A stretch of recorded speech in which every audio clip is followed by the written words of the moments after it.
Welcome. In front of me I have Samsung Galaxy Note 20 and I'm going to show you how we can get LED keyboard on this device.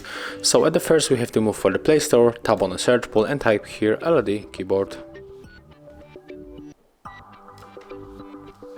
Let's get the application from the Basic Studio, LED keyboard Lightning, and just wait.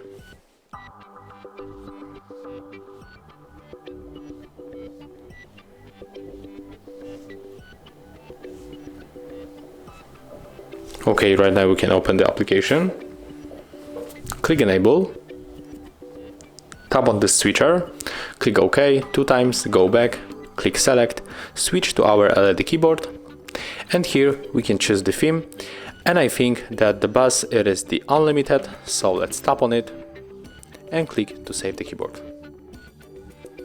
And right now when we are going to use our keyboard you will see that our theme has changed, and currently we got our LED keyboard and it looks really cool. We can also set up here other things. For example, we can change the sound of the keyboard.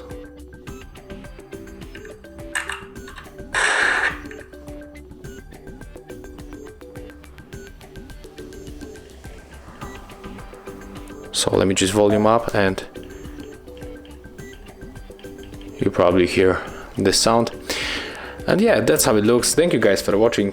I'll leave thumbs ups, comments and subscribe to our channel.